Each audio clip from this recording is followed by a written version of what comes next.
How to grow peppermint. Peppermint Mentha x piperita grows with such ease, even beginning gardeners can look like seasoned pros. Raising a bumper peppermint crop is simple. The challenge comes in restraining this mint's exuberant growth. Hardy in U.S. Department of Agriculture plant hardiness zones 3 through 10. This naturally sterile plant doesn't spread by seed but by vigorous, invasive runners. Growing peppermint successfully requires meeting its basic needs and having a control plan in place. Sun and soil preferences. Peppermint's growing requirements are straightforward. Full sun and moist, well-draining soil provide this plant with nearly every need. For the strongest growth and best flavor, give peppermint a minimum of 6 to 8 hours of full, direct sun each day. In hot climates, get those hours in morning and late afternoon, and protect peppermint from the sun's hottest rays. Too much shade reduces the aromatic oils in peppermint leaves and causes weak, lanky stems, so keep this mint in sun when possible.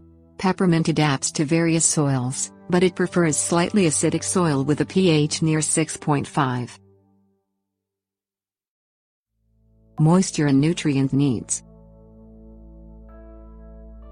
Peppermint tolerates wet soil, but it doesn't stand up to drought. Consistently moist soil keeps its squared stems firm and healthy.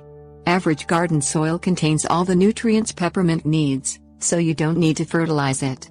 Rich, moist soil heightens this plant's invasive tendencies and you can limit or encourage peppermint through moisture and nutrition. Drier soil slows the spread, while extra moisture bolsters dramatic growth. A 2-inch layer of organic compost nourishes and encourages, while a 2-inch layer of bark mulch helps conserve soil moisture without added nutrients.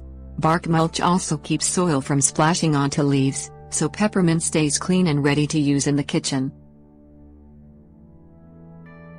Planting considerations. One peppermint plant in average conditions spreads several feet, finding its way over and around obstacles. Spacing becomes moot as the plant fills its space and more. Define and control ground planted peppermint by driving barrier edging into the soil 14 inches deep around the plant. Container planted peppermint can be grown above ground or sunk into the garden. Leave 1 to 2 inches of rim above ground on sunken pots, and check regularly for runners that jump over rims and edging. Pull up any wayward peppermint before it takes hold. Repot container planted peppermints when the roots encircle the pot or plants die out in the center. Pruning and protection. Peppermint flowers make beautiful additions to late summer bouquets, but the blooms steal energy from foliage. Keep flower heads clipped to promote the heaviest crop of minty leaves. Peppermint grows 2 feet tall or more, depending on the climate. Frequent harvests keep leaves fresh and stimulate new growth. If leaves become spotted, simply remove the affected leaves, trim back stems and let plants reflush. In cold climates, cut peppermint back to the ground in fall, and protect the plant with a 2 to 3 inch layer of organic mulch. Use sharp garden scissors or hedging shears for trimming peppermint. Sterilize your blades with household disinfectant before and after you trim.